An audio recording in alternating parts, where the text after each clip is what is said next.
আসসালামু আলাইকুম, hello everyone. আজকে আমরা এক্স্যাক্ট ডিফারেনশিয়াল ইকুয়েশনের মেথড দিয়ে কিভাবে first order differential equation solve করতে হয় সেটা শিখব। প্রথমে আমরা দেখে নিব কিভাবে একটি ডিফারেনশিয়াল ইকুয়েশন এক্স্যাক্ট হয়। আমাদের একটি ডিফারেনশিয়াল ইকুয়েশন যদি M into dx plus N into dy is equal to 0 এই আকৃতিতে দেওয়া থাকে, তখন সেটাকে আমরা এক্স্যাক্ট ডিফারেনশিয়াল ইকুয়েশন বলতে পারবো যদি এম এর রাশিটাকে ওয়াই এর সাপেক্ষে পার্শিয়াল ডেরিভেটিভ এন এর রাশিটাকে এক্সের সাপেক্ষে পার্শিয়াল ডেরিভেটিভের সমান হয়, এবং এটি হচ্ছে একমাত্র এক্স্যাক্টনেস চেক করার শর্ত। তো যখন আমরা কনফার্ম হব আমাদের ডিফারেনশিয়াল ইকুয়েশনটি এক্স্যাক্ট ডিফারেনশিয়াল ইকুয়েশন, তখন আমরা তাকে কীভাবে সলভ করব চলুন দেখা যাক। সো আমাদের ওয়ার্কিং রুলটা হচ্ছে আমরা প্রথমে চেক করব এটা এক্স্যাক্ট হয় কি না।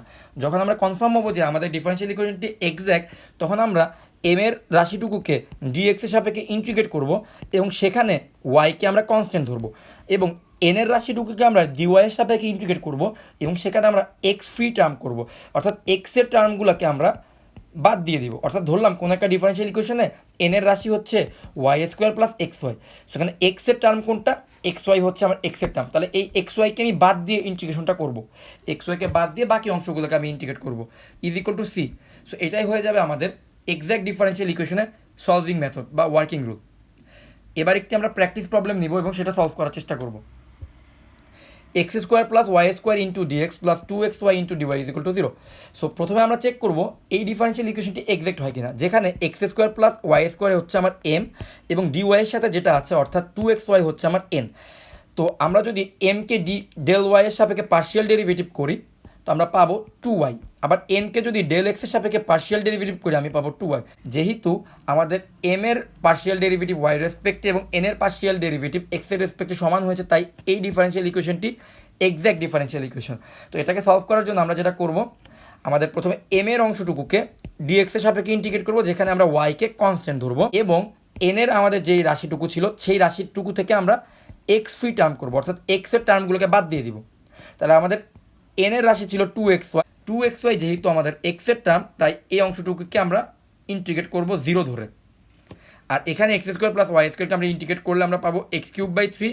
আর যেহেতু আমরা ওয়াই স্কোয়ারকে কনস্ট্যান্ট ধরবো, তাহলে আমরা এখানে পাবো ওয়াই স্কোয়ারকে বাইরে রাখলে আমরা পাবো এক্স ইন্টু ওয়াই স্কোয়ার, আর 0কে ইন্টিগ্রেট করলে আমরা পাবো সি।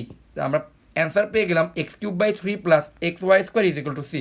এভাবে কিন্তু আমরা খুব সহজেই যে কোনো এক্সাক্ট ডিফারেনশিয়াল ইকুয়েশনকে সলভ করতে পারি। এবার আরেকটি প্র্যাকটিস প্রবলেম দেখা যাক। Y into sine 2x dx minus y square plus cos square x into dy is equal to 0। তো এখানে ওয়াই ইন্টু সাইন 2x হচ্ছে আমার এম এবং minus of y square plus cos square x হচ্ছে আমার N. তো আমরা যদি পার্শিয়াল ডেরিভেটিভ করে চেক করি এটা এক্সাক্ট হয় কিনা, আমরা দেখবো যে কি হ্যাঁ, ডেল এম ডেল ওয়াই এবং ডেল এন ডেল এক্স উভয়ের ভ্যালুই হবে সাইন 2x। তার মানে আমাদের এই ডিফারেনশিয়াল ইকুয়েশনটি এক্সাক্ট ডিফারেনশিয়াল ইকুয়েশন। এখন তাকে সলভ করার পালা। ওয়াই ইন্টু সাইন 2x হচ্ছে আমার এম, তাকে আমরা ডিএক্সের সাপেক্ষে ইন্টিগ্রেট করব, তবে ওয়াইকে আমরা কনস্ট্যান্ট ধরবো, এবং আমাদের এনের যে রাশিটুকু আছে তাকে আমরা ডিওয়াই এর সাপেক্ষে ইন্টিগ্রেট করব এবং এক্স ফ্রি টার্ম করব। সো এনের রাশির মধ্যে এক্সের টার্ম হচ্ছে কজ স্কোয়ার এক্স, তাহলে কজ স্কোয়ার এক্সকে আমরা বাদ দিয়ে দিব, 0 ধরবো, তাহলে আমরা শুধুমাত্র ওয়াই স্কোয়ারকে ইন্টিগ্রেট করব। তো সেই ইন্টিগ্রেশনটা করলে আমরা পাবো ওয়াই যেহেতু constant, Y into sine 2x এর ইন্টিগ্রেশন হবে minus cos 2x divided by 2, আর ওয়াই স্কোয়ারের ইন্টিগ্রেশন হবে minus y cube divide by 3 is equal to c. তাহলে এটাই হয়ে গেল আমাদের সলিউশন। তো এভাবে আমরা খুব সহজেই এক্স্যাক্টের নিয়মে ডিফারেনশিয়াল ইকুয়েশনগুলো সলভ করতে পারি। তো চলুন আরেকটি প্রবলেম দেখা যাক। এখানে বলা হয়েছে, এখানে একটি ডিফারেনশিয়াল ইকুয়েশন দেওয়া হয়েছে এবং বলা হয়েছে এই ডিফারেনশিয়াল ইকুয়েশনটি এক্স্যাক্ট। তো এখানে এম এর ভ্যালুটিও দেওয়া হয়েছে কিন্তু এন এর ভ্যালুটি দেওয়া হয়নি, এবং বলা হয়েছে ডিফারেনশিয়াল ইকুয়েশনটি এক্স্যাক্ট। তো বলা হয়েছে যে এন কত হবে। আমরা জানি এক্স্যাক্ট ডিফারেনশিয়াল ইকুয়েশনে del M by del y এর মান যা হয় del N by del x এর মান তাই হয়। তো আমরা প্রথমে del M by del y এর ভ্যালুটা বের করে নিলাম। তো del M by del y এর ভ্যালু এসেছে আমাদের 3x স্কোয়ার। তার মানে এক্স্যাক্ট হওয়ার শর্ত অনুযায়ী 3x স্কোয়ার হবে ডেল এন বাই ডেল এক্সের ভ্যালুর সমান।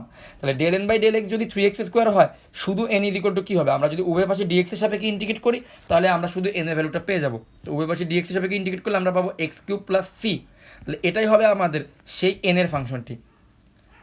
সো আশা করি আমরা এক্সাক্ট ডিফারেনশিয়াল ইকুয়েশনটি বুঝতে পেরেছি, এক্সাক্ট ডিফারেনশিয়াল ইকুয়েশনের প্র্যাকটিস প্রবলেমগুলো বুঝতে পেরেছি। নেক্সট ভিডিওতে আমরা দেখব কীভাবে একটি নন এক্সাক্ট ডিফারেনশিয়াল ইকুয়েশনকে রিডিউস করে এক্সাক্ট ডিফারেনশিয়াল ইকুয়েশন বানানো যায় এবং তারপর সলভ করা যায়। আজকের ভিডিও এ পর্যন্ত।